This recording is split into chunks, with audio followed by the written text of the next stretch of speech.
নিখুঁত line length swing আর স্লোয়ারের মিশ্রণে বিশ্বকাপে ভালো করতে চান pace bowling allrounder Mohammad Saifuddin. সবশেষ নিউজিল্যান্ড সফরে বোলিংয়ে সাফল্য না পেলেও ঢাকা লিগে আবাহনীর হয়ে বল হাতে ছন্দ ফিরে পাওয়ায় বিশ্বকাপের জন্য প্রস্তুত ফেনীর এই পেসার। ইংল্যান্ডে বাংলাদেশের জন্য টনিক হতে পারে লেট অর্ডারে সাইফুদ্দিনের ভালো ব্যাটিং ফর্মও।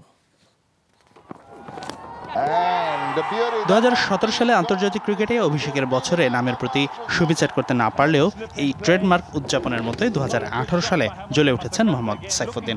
লম্বা সময় ধরে টাইগার শিবিরে একজন পেস বোলিং অলরাউন্ডারের অভাবটা ফেনীর এই ক্রিকেটার পূরণ করেছেন সাম্প্রতিক সময়ে। তাইতে সাইফুদ্দিনের বিশ্বকাপ দলে থাকাটা প্রায় শতভাগ নিশ্চিত। ঢাকা লিগের মাঝেই তাই চলছে তার বিশ্বকাপ প্রস্তুতি।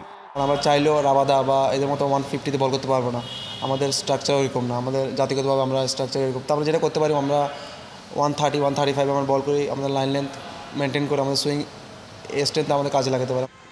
মাঠে পারফর্ম করার সাথে সবসময় পেসারদের বড় চ্যালেঞ্জ থাকে ইনজুরির চোখরাঙানি জয় করা। টানা খেলার মধ্যে থাকলেও বিশ্বকাপের আগে শতভাগ ফিট থাকতে ছুটির দিনেও নিয়মিত জিমে ঘাম ঝরাচ্ছেন সাইফ। ফ্ল্যাট উইকেটের কথা মাথায় রেখে চলছে বিশেষ অনুশীলন।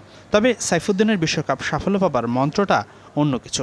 কাজ করাচ্ছে নিজের স্কিলের প্রতি বিলিভ করাটা মেন ফ্যাক্ট। আমি যদি সারাদিন নেটে ইয়র্কার প্র্যাকটিস করলাম বাট ম্যাচে আমি কনফিডেন্ট না, তাহলে আমি অনেক চেষ্টা করে প্র্যাকটিস করে আমি লাভ হবে না।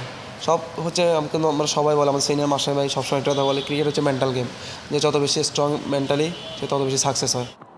বোলিংয়ের পাশাপাশি তার ব্যাটিংটাও টনিক হতে পারে বাংলাদেশের জন্য। জাতীয় দলের হয়ে এখন পর্যন্ত 7 ইনিংসে ব্যাট করে রান করেছেন 175, গড় 29.16। এর মধ্যে নিউজিল্যান্ডের কঠিন কন্ডিশনে আছে 4144 রানের 2টি ইনিংস। সাথে আবাহনীর হয়ে লিগে ইতিমধ্যেই তার 350 আত্মবিশ্বাসের পালে বড় এক হাওয়া। নিউজিল্যান্ডের মতো প্রতিপক্ষের এগেনস্টে কিছু রান করা, এটা বাড়তে একটা কনফিডেন্স দিয়েছে, যার কারণে ডিপিএল আমাকে এটা হেল্প করতেছে।